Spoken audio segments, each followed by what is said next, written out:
ये तो बिहारियों का खाना है, ये तो गरीबों का प्रोटीन है, ये तो प्रोटीन पाउडर्स में प्रोटीन नहीं है, प्रोटीन की कमी है, तो ये प्रोटीन पाउडर नहीं हो सकता है. Is this sattu actually a sattu or it's a false product in the market? अगर आप चने को लेके सिर्फ पीस दोगे या हल्का सा रोस्ट करके घर की मिक्सी में चला दोगे, वो रिफाइनमेंट आएगी ही नहीं.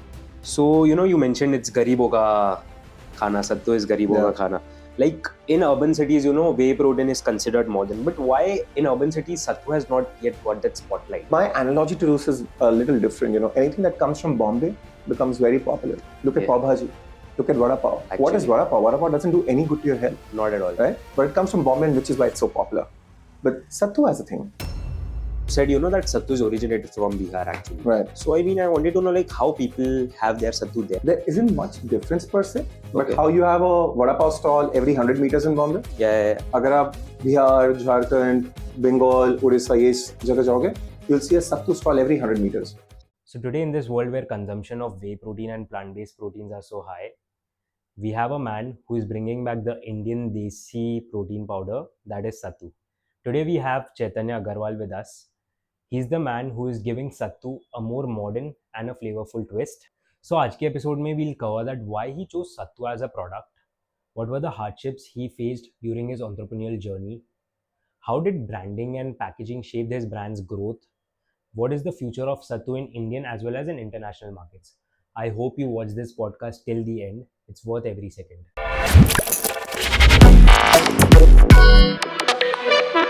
Okay, what is your personal why that made you start Fitlicious? Got it. So in 23 is when I turned sort of pre-diabetic, and then I started to look for food which would help me kind of overcome this. That's when I saw that the age-old food, which is sattu, something that I've been having since my childhood days. I said this is something that can really help you reverse it because it's a low GI food. And I realized why, the question was that why is nobody talking about it? That's when we said, the whole perception around the product, which is sattu, needs to change. Yeah. Which is where we said, okay, kind of let's do a brand around it and let's not sell as sattu atta. So you mentioned GI. There are a lot of people who don't know what is GI. Can you explain that? So that's the glycemic index of food, which kind of indicates how much will your sugar level spike by. Sattu is one of the lowest. So chana, for that matter, is one of the lowest GI food, where the GI itself is 42. So it does not really spike your sugar levels. And hence, it is a recommended food for people with diabetes. So if you go and meet any diabetologist or a nutritionist or a dietitian, they will all recommend you to have a glass of sattu every day. Plus, it's also low fiber, so keeps you full for longer. Perfect. Cool. So I wanted to know, when you said about sattu that it's a super underrated superfood, I feel that in the market. Because there are a lot of protein powders, there are a lot of supplements which are actually doing good in the market. But why not sattu? Is this like, when you started sattu, was it like in your household, people used to have it in your family and all, or you just rediscover it seeing as a business perspective? What was it? I come from Patna, born and brought up there. I've had a glass of sattu every morning for breakfast. I can't remember a day in my school life where I was given anything else other than sattu for breakfast, right? So just make a glass of sattu, gulp it down in 30 seconds, off to school you go. Moved to Bombay in 2008. The constant thing that has been there in our household is sattu. So even though we're Marwaris, but because you're born and brought up in Bihar, you gotta follow that tradition. And sattu was always there at our homes. To answer your question about protein powder, well, we've never looked at. So back in the day, nobody knew what is protein or what is fiber. We were always told sattu is very nutritious and hence you should have it. Plus, it's also very filling, right? Actually, it's only protein, fiber that these things have been, discovered in the last decade or so, right? Sattu has always been there. And it's not exactly a protein powder replacement. So to my friends who are into protein powder, I tell them go ahead and have it. But sattu is still good for you whether or not you consume protein powder, because it's rich in protein. So I feel it's like your daily essential. It's not like a protein powder. Absolutely. Okay. So it's got all your essential micronutrients as well as macronutrients. Yes. Got it. So do you feel that you are building this brand just you want to build it brands, or you want to change people's perception over your personality? One, we saw a couple of food products which were targeting children. And they call themselves healthy food because they were not using any refined sugar. True. But one look at the ingredients and you'll see the first ingredient was maltodextrin, which is an artificial sweetener, True. which is even worse, right? I might Yes. as well give my kid refined sugar than give them any artificial sweetener as such. We wanted to change that. We really wanted to kind of, our purpose of existence is to give people clean food, something that, you know, everybody can eat in their family and you and me can relate to. Number two, and how it all started was Sattu. Why? Because again, like I said, you know, Sattu is our age-old food, but something which is very, under talked about. There's not much awareness about it. While if you look at the history, it goes into thousands of years across the length and breadth of the country. So it was a combination of the two, which is what we wanted to kind of bring to life, and that's how Fitlicious was born. Fitlicious. Yeah. Got it. So, was Fitlicious born out of frustration or out of inspiration or a mix of both? It was mostly inspiration. Okay. There was no frustration as such. Frustration was only about, hey, as in you just want to get out of that 9 to 5 hustle and just want to start something of my own, or what it was? No, so I've been blessed. I was not in a 9 to 5 when I started with Fitlicious, but I did have my own journey, right? Where I was in a corporate life, and then I moved to working for a startup. And then when the idea came and that inspiration came, hey, listen, we can do something around Fitlicious or Sattu, is when, you know, the things really blossomed and it came into life. So we picked Sattu as a product and we decided to build a brand around it. But the inspiration was all in all health. And that's what we wrote upon. Got it. So was there any tough phase which before Fitlicious which made you start this brand? I mean, any tough phase you were going with? Right. So I spent a good decade working for media at large. And then I was in sports marketing for most part of my career. I quit that to go and work for a young startup. It was a very young tech startup where I was leading the business development for almost a couple of years. We did go through our own challenges where the product market fit did not get established. And that's when, you know, when we were kind of going through that cycle of, okay, what do you do next, right? I mean, you've been in a startup, you do not want to go for a corporate. True. What else do you do? And it just so happened that just when I was going through that phase is when this idea came to us. So you mentioned sports, okay? So you worked. So I was just researching about you. I saw your LinkedIn, and I got to know that you were working with Star Sports. How was life at Star Sports? It's one of the best places you can work at. Extremely friendly. People are very, very well taken care of. It was one of the best stints that I did in terms of what that company was doing. But you know, when larger organizations have their own issues which you have to kind of deal with and then circumnavigate that. So we try to do that to the best of our ability. But you know, working for a startup, working for a smaller organization gives you a lot more exposure as compared to working for a bigger organization. Yeah. Got it.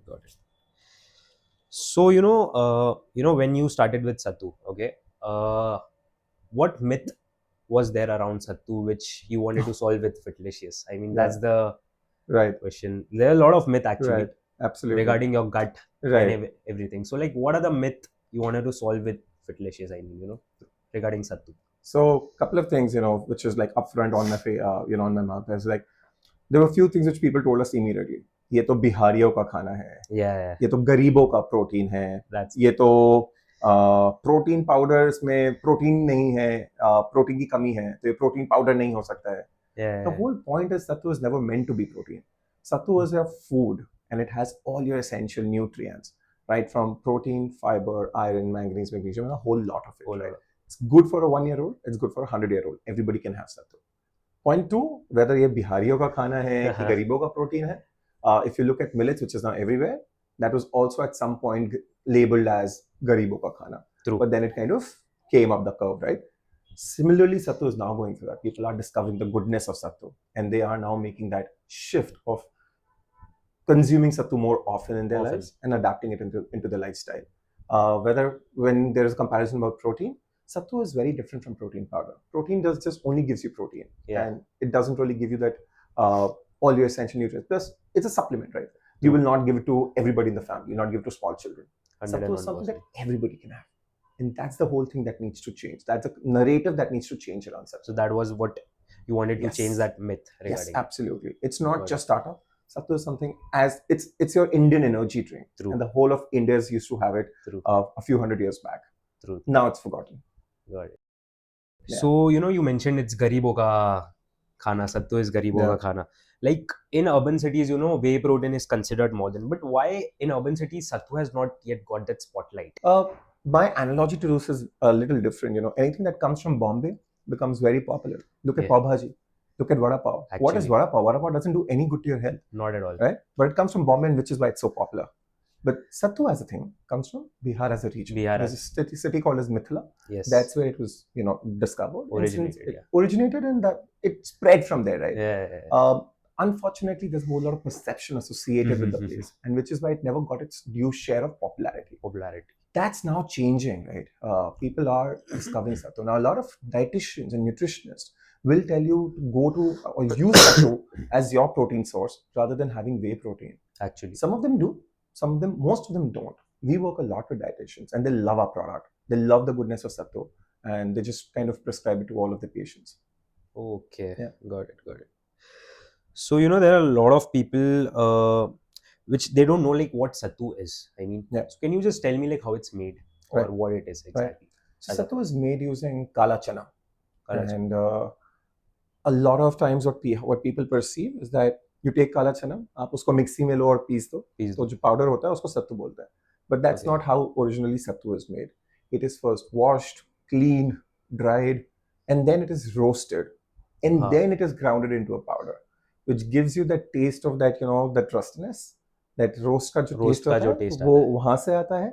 Plus, when you kind of roast it, the nutrition also gets locked. So I feel more it is कि जो non-roasted होता है, that is besan. That's besan. That's besan. So a lot of people, they get confused like what is besan and what is sattu. Right. Got it.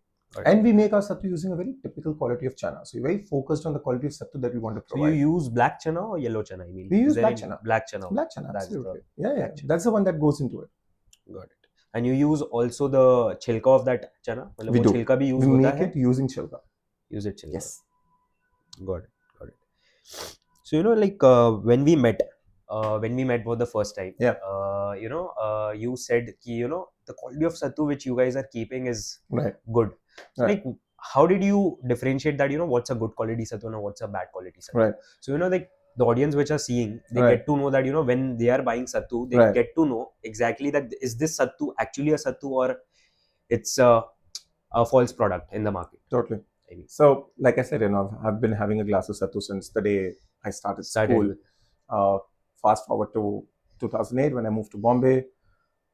We tried using a few local sattu brands as well, but we were never satisfied because the taste was not there, and which is why we would always source our sattu from Bihar. So when we started with Fitlicious, the idea always was we wanted to provide good quality sattu. We wanted to give you that good experience so that you get hooked onto the taste. If food is not tasty, then you're not going to consume it enough, right? 100%. And which is where we said कि नहीं, इसको सही से करना पड़ेगा. Now, what is good quality sattu? The one that's been roasted right. Yeah. अगर आप चने को लेके सिर्फ पीस दोगे या हल्का सा रोस्ट करके घर की मिक्सी में चला दोगे, वो refinement आएगी ही नहीं. And that's where our sattu is differentiated from any sattu that you get in the local market. And actually, you're mixing other products also like black salt and all to make it a whole.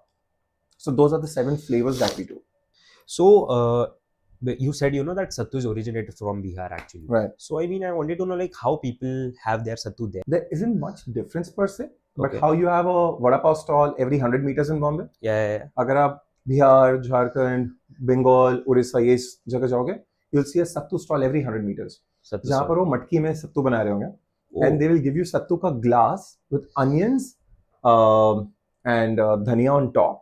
And with if you like chili, then they'll just chop some green chilies and put it on top. And they'll give it. So they are like making a dish out of it. Absolutely. So you're drinking, but you're also chewing at the same time, and that adds to the flavor. It's wonderful. It's wonderful. So that's exactly what we've tried to replicate. Have you ever thought about starting that bottles of sattu in the market, the beverage kind of thing? So those are the ideas in making. In the near future.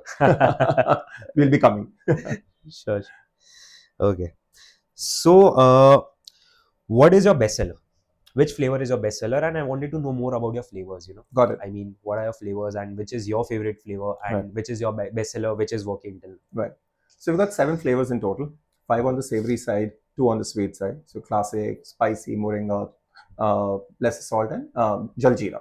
And then on the sweet side, we've got sweet and chocolate. We use jaggery as a sweetener for that. Jaggery. But our highest selling flavors are jaljeera and chocolate. So people who love the sweet flavor, they love our chocolate sattu. I'm actually shocked by the highest sales of chocolate actually, because I feel that sattu is more of a people who like savory kind of thing, but chocolate worked well. That is actually a innovation. So the thing is, parents do not really have much choice, right? When they want to think of food for their children, and clean food. True. Chocolate sattu does that for them.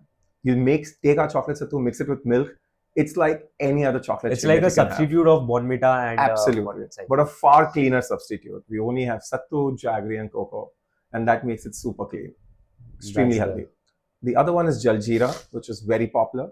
People who are new to sattu, they are not really sure of how to have it or which flavor to have it, whether I'm going to like the taste or not. For them, jaljeera always works because you already have a taste of jaljeera. You know what to expect. Yeah. So when I tried it actually, I tried it, the jaljeera sattu. It works like a masala soda. Totally.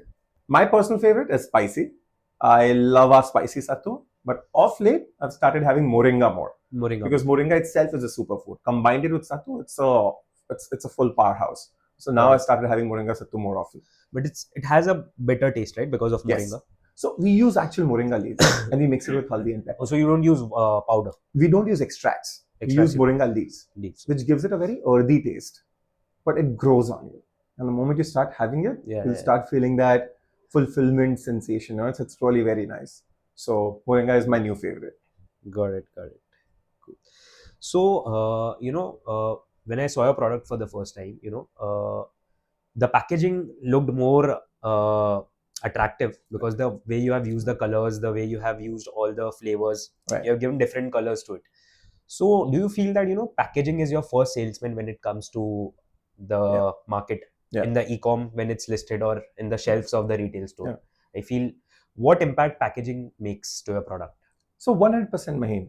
The whole the idea behind how we've done Fitlicious came from how kabaddi happened, right? Kabaddi was a very rustic sport. Suddenly took it, put it on lights, put it on mat, glamour, shoes, and it took off, right?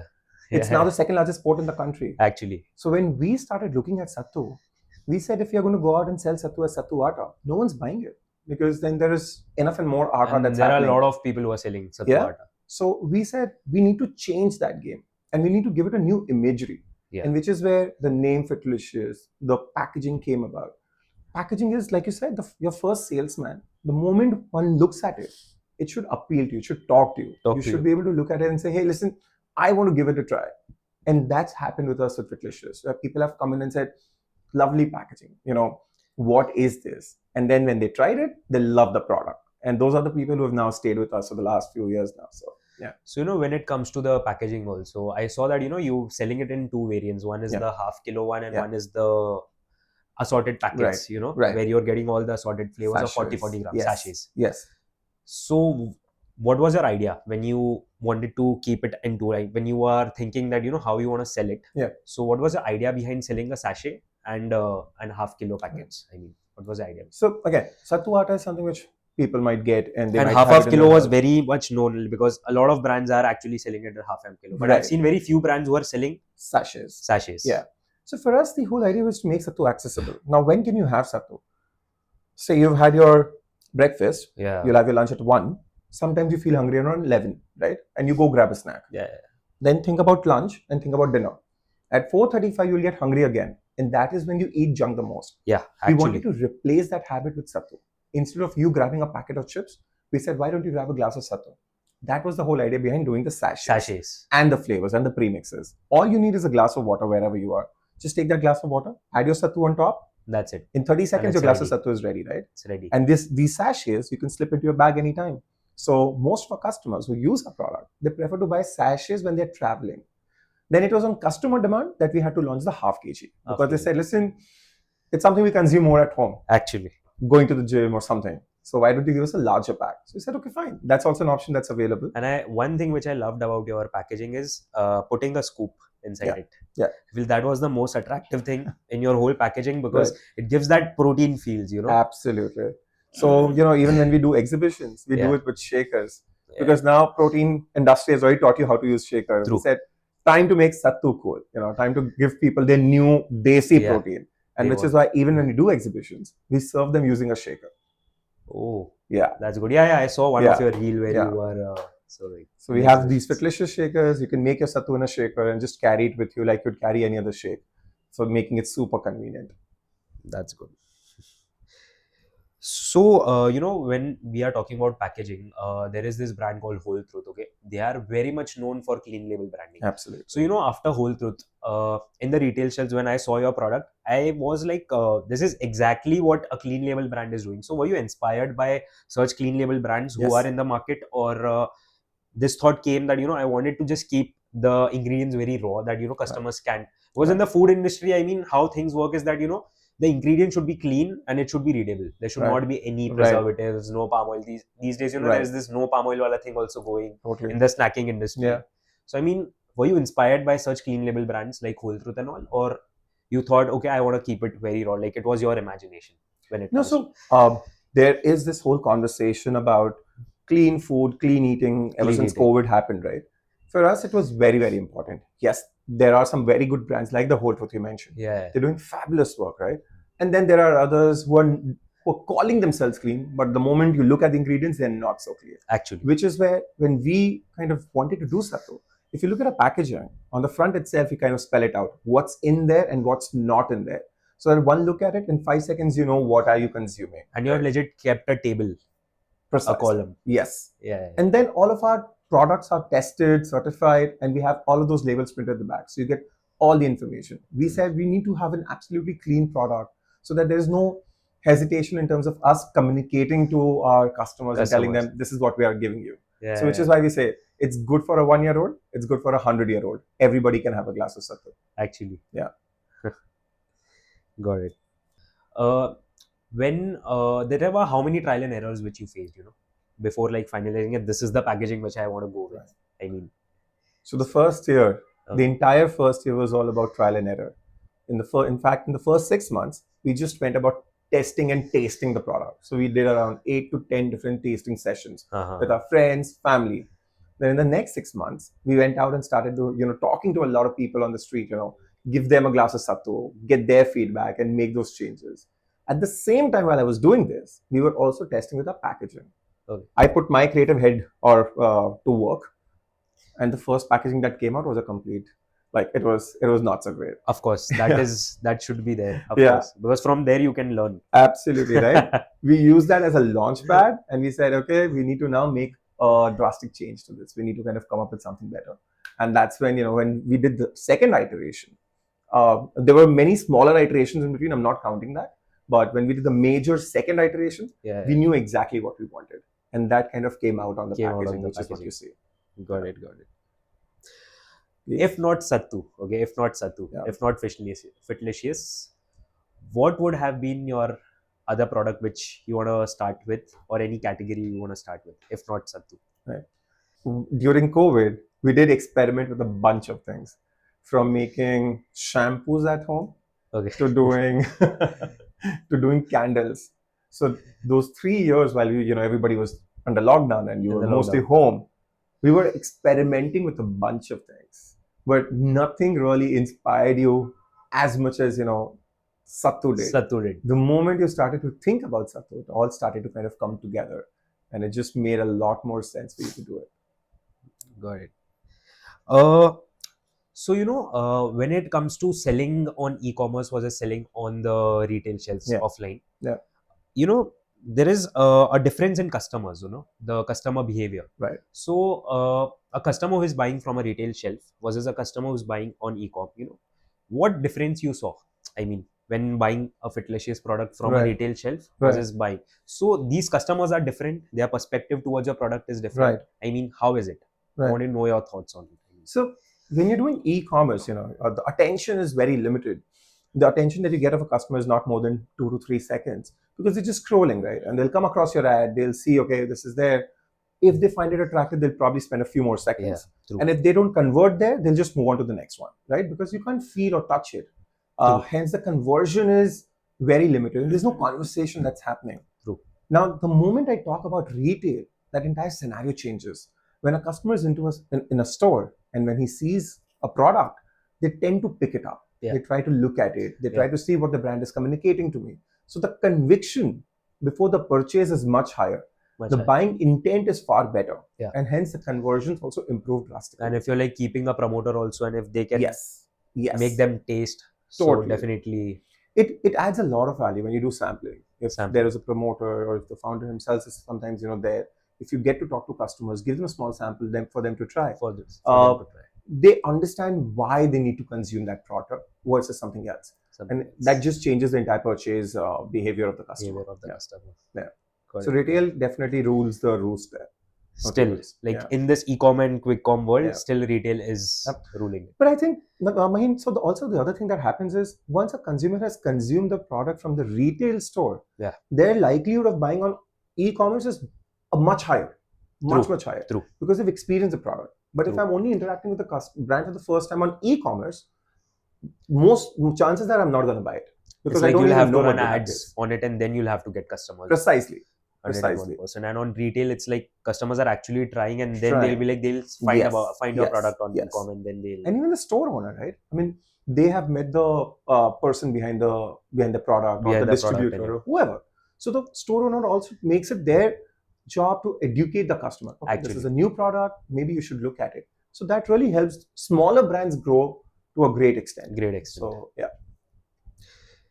So do you feel like, there are a lot of startups which are coming? I see a lot of Instagram reels also. The youngsters are finding something. They are doing drop shipping. They are doing e-commerce. I feel that, there are a lot of startups who are underestimating the offline market.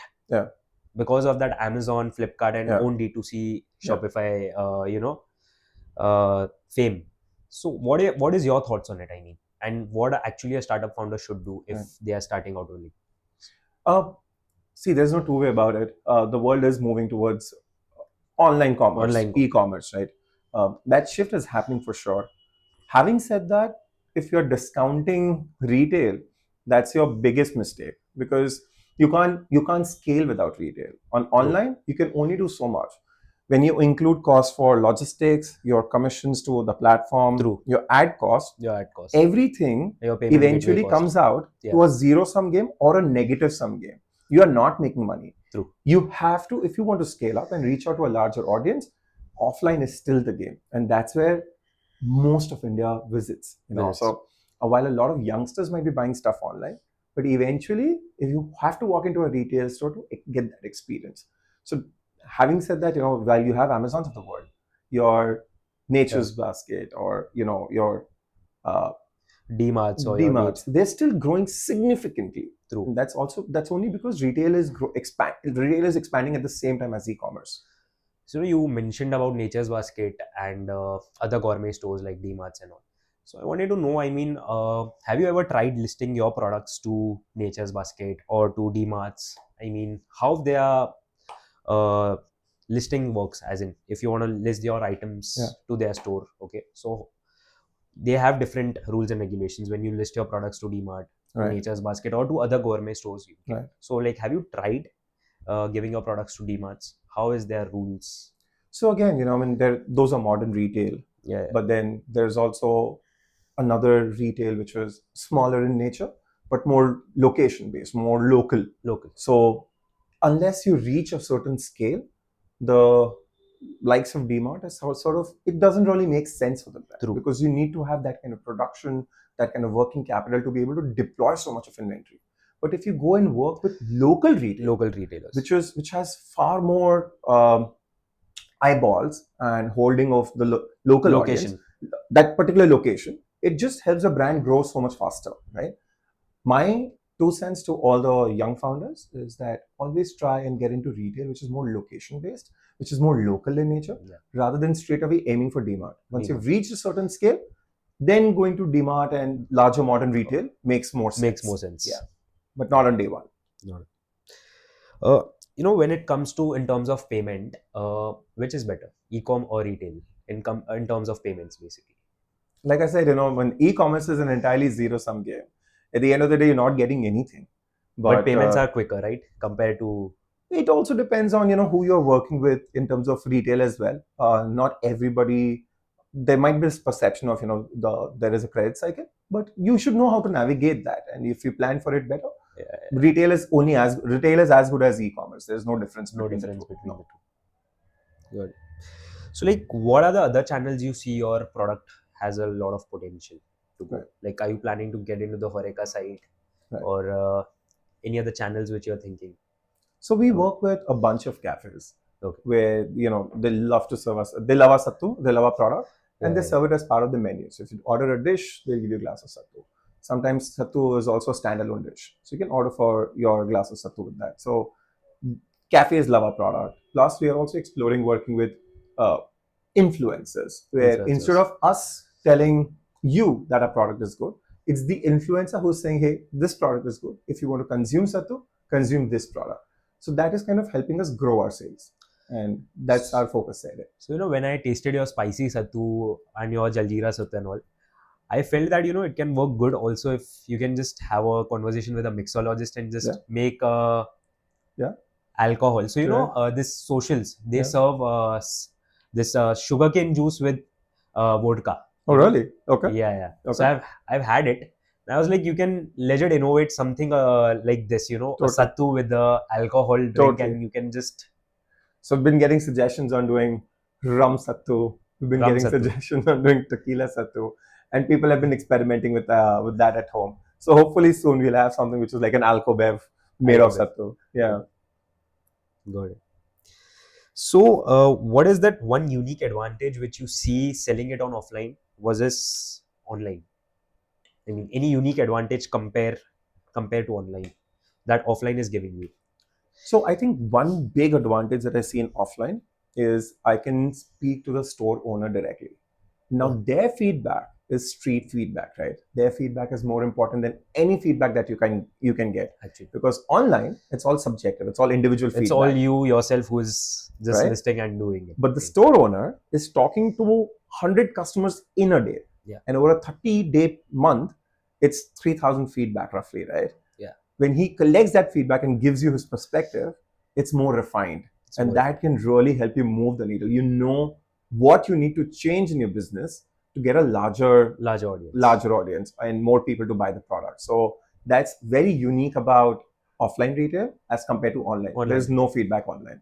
So, and Amazon will not tell me. They'll just tell me the impressions. They'll just tell me the clicks and so on and what's so forth. What's the cost? Right? But they're not telling me why Mahina is buying and why Mahina is not buying, which a store owner can tell me. That's a very big advantage. Got it. When it comes to Ecom, okay, when it comes to the quick com and Ecom, what is best, rather than selling on Amazon, a marketplace, or selling on your own Shopify store? So what is better? Because in Amazon, your product, people trust on Amazon, so they'll buy your product because you are new in the market. Right. And starting an Ecom store from the scratch at the start. So what is a good idea for a founder or a startup who wants to start their own to actually get listed in the marketplace first, if they are starting with online, or to start their own Shopify store? I would say they both need to happen in parallel. These days, any smart consumer wants to research the product. Even if a product is well known, they still want to see what's your social media presence, what's your website, what does your website look like. So you've got to have your own you need to have your own e-com store. Yeah. That's very important. But for young brands, the kind of push you can get from these platforms, you can't get that push on your own. Actually, you have to spend tons of money in ads to drive that customer, onto your platform, and then pray that they'll make a purchase.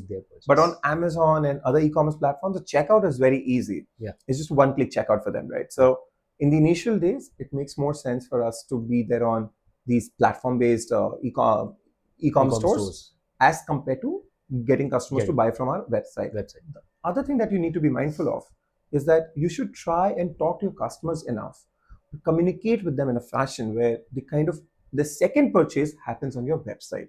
Now, when that happens, you are actually making money. Because that's the repeat customer. Absolutely. Who is coming. Absolutely. So both retention and getting them to come to your website are both very important metric to track. Got it. What mistakes as a founder you made when you were building Fitlicious, and any lessons you learned from it? Any mistakes which you want to share with the audience? So when I started with D2C, at that time I did not have a mentor, right? So I did many mistakes. Yeah. But one of the few that I would like to list out immediately is not doing enough of social media. Social media these days is extremely important. People like to see what does the brand stand for, right? So that makes a lot of difference. True. So it's extremely important for brands to kind of be out there, even if it's cringe content. But it's really important that you still kind of put yourself out there and talk to your customers. They should know your purpose. True. Why are you doing what you're doing? So that was actually social media is like one of the thing where you can communicate with your audience. Exactly, and that too at scale, right? I mean, Instagram is something which is there across the country. Everyone's there on these social media platforms. So it's very important that you talk to your customers there. Okay. Tell them why you're doing what you're doing, and that can help the brands a lot. Got it. Yeah. There are a lot of retailers who approach for white labeling, Yeah. Like, there are a lot of food startups who face this thing with retailers that, they want to start with white labeling. Yeah. And there are a lot of gourmet stores who are doing it. Right. Like, you just, तुम मुझे अपना माल दो and अपन धंधा करते हैं. Right. That's the simple logic which a retailer has it. Don't make a brand with us. I'll give you more sales on my trust basis. Right. What are your thoughts on it? I mean, I think there's absolutely no harm in doing that. You should be open to the idea. Yeah. But a lot of it is driven by trust. How much do you trust the person you're working with? And if the trust is there, then there's absolutely no harm. It's additional revenue for the business, and either the category exists or it doesn't exist. It doesn't matter, right? In both cases, the retailer will help you drive the business. And eventually it leads to more cash flow for the business. That's the oxygen for any business to survive, right? So very important that one is open to that idea. Got it. So, apart from food as a category, apart from Sattu as a category, a superfood, what are the money-making categories? Any 3 money-making categories which you would like to share? Like anyone can start and make good money out of it. Yeah. Oh, anyone can start? I don't know. But the 3 categories, one, I'll just say one category and then you can split it into any category you want. Got it. Go for protein. I am selling Sattu, I shouldn't be saying that, but being very honest to you, the way protein has captured everyone's imagination, people are going all gung-ho about it. Like, look at traditional brands. They've started to do protein kulfi, protein lassi, and what not protein, right? So anybody who's focusing there, they have the audience. You have everyone's ears and eyes. Actually, even Amul is doing their protein ice cream. They are launching with that also. Yeah. Got it. So, any thoughts once you scale? You want fundings, go to the Shark Tank, like any startup founder would do. Like, what are your thoughts? Like, you want to have a thought on it or what it is? We are now ready for investments. Okay. We are talking to a bunch of investors for raising our seed round. Shark Tank is something that, that's great. That's fabulous. Gives you crazy amount of exposure. The best part is the marketing. Even if you don't get the investment, marketing is something which national level marketing that you get. But one also needs to have, make sure that you have stress tested your business. What I mean by stress testing is that if tomorrow you get from 100, you get 5,000 orders, it's a 50x jump. Yeah. Does your production have enough scale to make that 50x jump with it? True. If it doesn't, then everything goes to a complete toss. So you should have gone through a couple of those cycles, stress tested your business before you kind of make that splash. So, this name called Fitlicious. Yep. I wanted to know, I mean, what you thought about the name? Like, why you wanted this as a name, Fitlicious? Right. Like, what were your thoughts? And I wanted to know that what other names also you decided for your brand. So, well, when we started the journey, we started looking at Ayurvedic names. Okay. More like Sahaj, Satvik, and so on. And most of those names were anyway taken. But then we thought, okay, Sattu is any which is a traditional product. If we add more tradition to it, it's probably not going to, be able to surface. True. And that's when we kind of shifted our thought process. And we said, okay, let's not do Ayurveda. Let's do something which is more generic, something which is more global in nature. And that's when Fitlicious was born. And Fitlicious sound more modern. Absolutely. Especially for a brand like a very traditional brand, Sattu, a product which is traditional. Right. I feel you have given it as a more on a modern perspective. You are marketing it in a modern way. Your packaging and everything looks more modern compared to a normal Ayurvedic packets. You know how you said it, man. So for us, the whole idea was again to make sure Gen Z is consuming Sattu tomorrow. Yeah. How do you make that happen? If I sell you more traditional in a traditional packaging, you're like, put off. That's too much for me. In Gen Z, Actually. they're very liberal in their thought process. And they don't even know what is Sattu actually. Yeah. So, which is why we went for a name like Fitlicious. Fitness, fit, and delicious. So, we wanted to make Sattu tasty. Tasty and delicious. And delicious. Plus, Sattu itself is a fitness food. Whether you're a gym goer, whether you're a student, whether you're playing a sport, whether you are just watching out, looking after your health at home, be it your child, be it your parents, be it yourself. Anybody and everybody can have Sattu. It's for your fitness. And which is a Fitlicious. Delicious. Amazing. Great name. So, many founders say that, once you scale, that they have this fear of getting into the distribution zone. Yeah. So what are your thoughts on it? I mean, you want to get into a more sales-led team of your own brand, or more on the distribution side? Because in distribution you lose your control. Yeah. Where like, I don't know, like, where my product that distributor will be selling. Right. Is that product has that TG or not? Right. So what is your thoughts on it? I mean, once you scale, how will you go? So scale is the key word here, right? And if you want scale, then the best way you can achieve that scale is through distributor model, right? That's what my thought is. If you are working with distributors, they already have presence across hundreds of stores in that area. True. And across the city and maybe across the country or state, like however you want to look at it. If I were to deploy my own sales team, hiring those many folks, getting them to map a certain area, it's going to take me a lot of time. But a distributor can get me access to those many stores in 1/10 of the time. So for me, a distributor model personally works better. And if I were to scale up into retail in that fashion, I would go the distributor route. Distributor. Yeah. It might take away some of your margin, which is absolutely fine. That should not be an problem. In fact, there will be more capital which will go in the sales led. Yeah. Compared to the distributor. Yeah, totally. Because you're hiring so many people, right? 100%. On your payroll. You have to then look after. You have to put up a system to look after those many people. Yeah. Which is again capital. Actually. Right? I might as well give an extra few percentage to my distributor for managing all of that for me. And then only look at brand building. So only he can takes care of. Exactly. I only get to focus on building my brand. I only get to focus on delivering the right value to my customers. I don't have to dilute my own mental capital in doing all of this. Yeah. Got it. This question is something where a lot of people wants to know that, can Sattu replace protein powders? Well, this question has come up so many times. I'm surprised. But okay. My short answer to that is Sattu is not your protein powder replacement. Yeah. Sattu is a source of protein, but not the way a protein powder would. I am not into protein powder. I use Sattu as my source of protein. But I also eat jowar ki roti. I also eat moong and beans ka salad in the evening. I complement my protein intake with various. I do my protein intake through various sources. Yeah. I don't just have Sattu as my protein thing, right? But I don't believe in supplements. Only the product, but yes, like a wholesome of every ingredient. Exactly.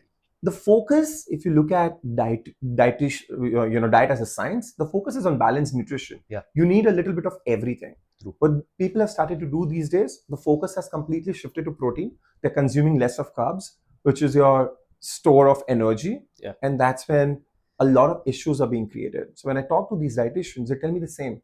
That so much focus on protein is important, but overemphasis is also not good. Actually. And Sattu is your balanced nutrition. It gives you your carbs. It gives you your protein. It also gives you your fiber, your iron, your manganese, your magnesium. So for somebody who's into protein powder, great. You've had your protein shake. Now during the day, you don't have to load up on carbs. Have a glass of Sattu instead. I am not into protein powder. Sattu works for me because it's my source of protein. So whether or not you're doing protein powder, Sattu is still a great addition to your diet. That's how I look at it. Got it. So, working more into the food side, food as a category, as a food startup founder, I mean, what were the challenges you faced? A lot of food founders have these challenges of FSSAI license, shelf life, sourcing, logistics. What was your biggest challenge which you faced that, this is something which is giving me a headache? What is? I think the biggest challenge in this is figuring it all out, right? There isn't just one license. FSSAI is there. You have to, like Fasai also has different rules. You have to get your food tested every 3 months for the microbial, right?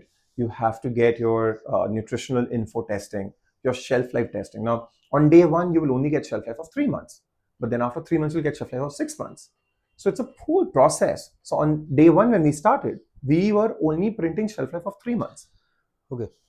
And then later, once we got 1 year, which was after 6 months, is when we could start printing the 1 year date of expiry. But the entire old stock, which had 6 months, had to be done away with, because nobody would buy that. It did not make sense for us to sell. True. So as a founder, you have to plan for these things much in advance and then have complete know-how, which is not easy.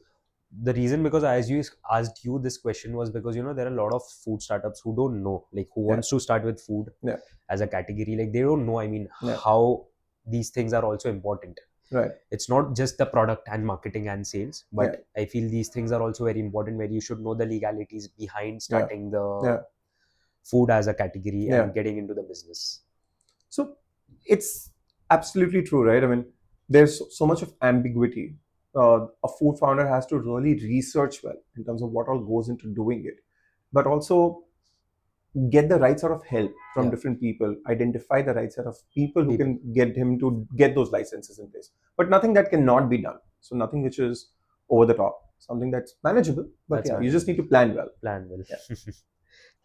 Was there any moment you thought that this won't work, I want to shut it down, this is something which is not working for me? Any thoughts on like what was that phase? I wanted to know. So as a startup founder, I think that's a question that comes to you very often. Is it working out? Even if you're doing well, you still ask the question, is it working out? Of course. And I think it's part of the journey. You have to there will be days when you'll feel extremely excited.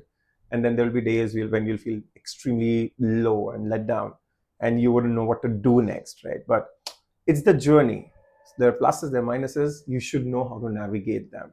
And you have to go through that. And tomorrow, once you look back, you're like, oh, I really did go through all of that to be here where I am today. Actually. So you have to go through that entire journey. There's no easy shortcut. You have to work hard to make your way up, but not something which is not doable. Good. So, today AI is taking over everywhere, So any tools which you used or any AI feature you used to build Fitlicious, which you would like to share? So we did not, in the first year, we were not using too many of these AI tools. But of late, we've started experimenting with, doing our social media content pieces. We use AI to kind of create that. Also at the same time, our captions, our newsletters, all of that, we're trying to see how we can kind of use AI into putting all of that together. We are also looking at building a few tools in-house, which would help us grow the overall sales on our store. So we're trying to deploy those AI tools. It's in the works. Hopefully soon we'll have those tools in place. So that it will help you to get more accurate analytics regarding your sales and everything. Also, just to be able to talk to customers. Now there are enough and more WhatsApp chatbots, which you can deploy on your website, and they will interact with the customer.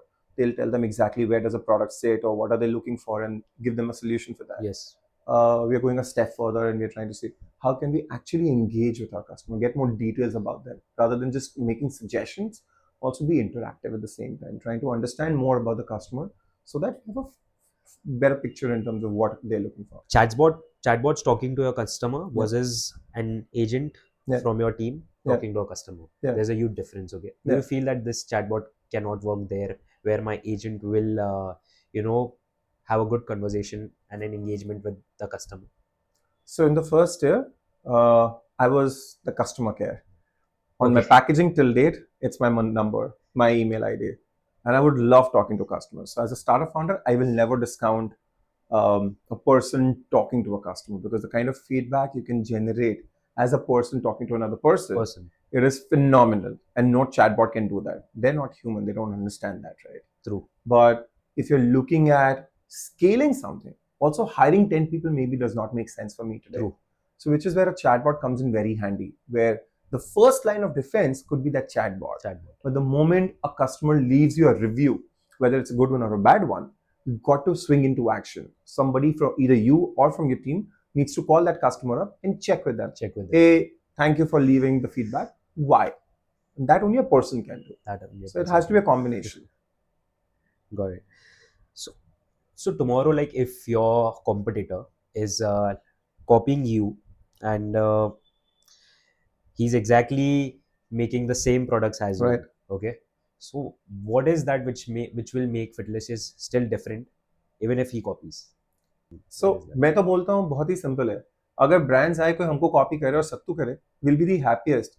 आज हम अकेले बोल रहे हैं सबको सत्तू अच्छा है. Tomorrow if there are 2 of us or 4 of us or 20 of us, there'll be so much more noise around Sattu. And hence the adaptation of the product will skyrocket. And everyone's going to benefit. So we are not really scared of competition. But to answer your question, what will differentiate Fitlicious? I vouch for my quality. Sattu, I've had Sattu since very early days. I know exactly what quality of Sattu I want to deliver. Most of the brands you will see will struggle to match our quality. So we say it with our eyes closed. You will not find better quality or better tasting Sattu in the market. And that's what differentiates Fitlicious. So which is why we are not worried about competition. We'll be happy. What is your vision in the next 5 years to do with Fitlicious? Any visions or any thoughts you have thought like next 5 years I want to reach there from now? So the impact that we want to have in the next 5 years, and if you're talking about 5 years, then it has to be nationally. In fact, even including some parts of international as well, is to the moment you think about fitness, you think about Fitlicious. You think about fitness food, you think about Fitlicious. Fitlicious won't just be a brand for you to eat. It will be a brand that you interact with for everything when you think about fitness. Be it in terms of, your overall diet, be it in terms of what you should do if you have a certain fitness goal in life, whether it's weight gain, weight loss. These are just abstract ideas, but Fitlicious will be able to help you out across the spectrum with everything. And that's the overall vision for Fitlicious. And like I said, not just domestically, but internationally as well. Was there any moment when you looked at your first packet of Fitlicious and you were like, wow, I did it? I mean, that feeling. So I wanted to know that feeling. I mean, how was it? So when we started Fitlicious and we sold our first few packets, but they were all friends and family, right? And they will always be there to support you. They wish you well. So that really did not excite me enough. But my first sale happened on our website. And that time we had a very small, not so great e-commerce store. But this person came in and he placed an order. And when we got that order and we called that customer, he said a friend referred me. Even though that was not hard cash, I felt like the king of the world. You've created something which people are willing to pay you money for. That's the biggest proud feeling, actually. Absolutely, right? And this person, he did not know me. And he just went to our website and made a purchase. And we were like ecstatic and over the moon about that. So I still remember that feeling all too well. I wanted to know more about your audience, that which age group is interacting more with you? Like, according to your data, I mean, which age group is interacting more with the product, with the flavors? Right. So, I mean, there aren't any very sharp answers for that, only because Sattu as a thing serves from a 1-year-old to a 100-year-old, like I said. Most of our customers, they fall in the age of, say, 30 plus to 60, 70, and so on. But of late, in the last quarter or so, a lot of younger audience have now started coming to us. So just the other day, a 21-year-old who is a regular at the gym, he said, I've been having protein for the last 1 year and I've started having hormonal issues. I was recommended Sattu by somebody. And now he's traveling to the US. He bought from us in bulk and he's just taken it to US with him. There are a couple of athletes, I wouldn't want to take their name, but they represent India across competitions like sailing, cricket, who have now started having Sattu as part of their pre-workout and post-workout both. So they use our product. And these are all young kids, they're in the range of 15 to 18 years old. So it's like even Gen Zs are interacting with the product now. So over the last quarter, we've seen the shift happening from a 30 plus audience to around a 15 or so audience, which is absolutely crazy. And it's good to know that. Like, it's good, like, even they are adapting that. Yes. they are also making a switch towards having healthier food and traditional. So they're realizing the value of that. So, every founder gets this crazy feedback from their customers. I mean, what was that weird and crazy and very funny feedback which you got about your product, which you want to share? I mean, Sure.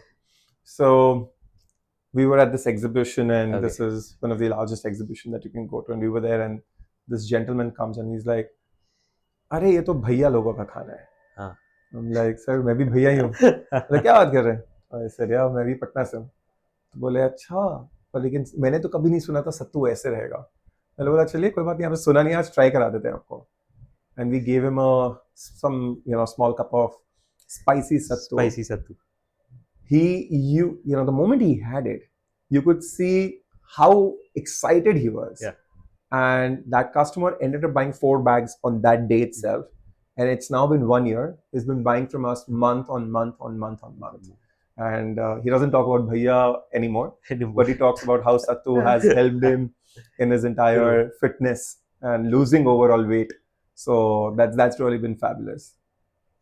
So, people here are watching. If someone wants to start their entrepreneurship and they want to start, how to start? I mean, what is that first step towards entrepreneurship which a founder should take? So we've been working on the Sattu idea since 2014, and we eventually started this in 23. What didn't happen in those 9 years was just overthinking. So that analysis paralysis, that's a real thing. My suggestion to any founder is that if you want to do it, and if you think you have an idea, go out and execute. Do it at a very small scale, very, very small scale, so it doesn't cost you much. But execution is the key. Execution is the key. You go talk to your people who you think are customers. Try and sell them a little. See what their response is like, what the feedback is like. And then if you think you've got your conviction, you go ahead and scale up. But then don't stop yourself from executing. So execution is the key. Execution is the key. So one celebrity which you would like Fitlicious as a ambassador, I mean, who it would be once you scale, I mean.